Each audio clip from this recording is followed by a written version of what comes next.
வந்து நம்ம வந்து ஒரு ஒரு ஒரு 2 பிளேட் வந்து எடுத்துக்கிட்டேன். ஒரு பிளேட்ல வந்து ஃபர்ஸ்ட் நான் வந்து தண்ணி ஊற்றிக்கிறேன்.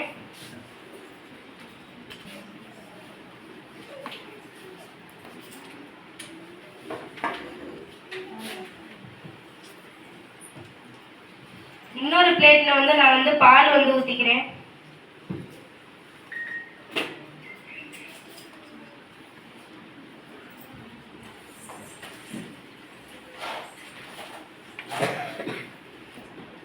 நான் வந்து இப்போ வந்து இதுல வந்து இங்கு வந்து பால்ல தண்ணியில ரெண்டுலயுமே வந்து ஆட் பண்ண போறேன்.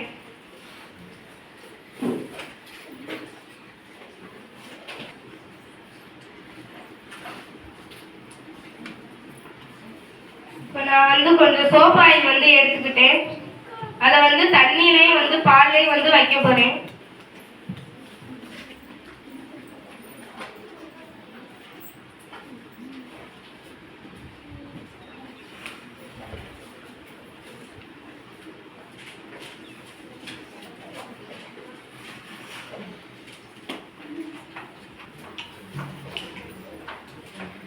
இப்போ நான் வந்து தண்ணியில வந்து சோப் ஆயில் விடும்போது வந்து அந்த இங்கு வந்து எங்கேயுமே வந்து விலகி போகல. தண்ணியில வந்து எந்த ஒரு ரியாக்ஷனுமே இல்லை. ஆனா வந்து நான் வந்து இதே சோப் ஆயில வந்து பால்ல விடும்போது வந்து நான் அதுல ஊற்றியிருந்த இங்கு வந்து விலகி போச்சு. ஏன் அப்படின்னா வந்து பால்ல வந்து லாக்டிக் அமிலம் அப்படின்னு வந்து ஒரு இது வந்து இருக்கும். அந்த அமிலம் வந்து பால், தயிர் இந்த ரெண்டுலையுமே வந்து இருக்கும். அதே மாதிரி சோப் ஆயில் வந்து அதுல வந்து ஒரு விதமான உப்பு இருக்கும். அந்த உப்பை வந்து நான் வந்து பாலோட வந்து ஆட் பண்ணும்போது, நம்ம சாதா உப்பை வந்து பால்ல ஆட் பண்ணோம்னா பால் வந்து திரிஞ்சு போயிடும். ஆனா சோப் ஆயில்லாம் வந்து ஒரு விதமான உப்பை வச்சு தயாரிப்பாங்க.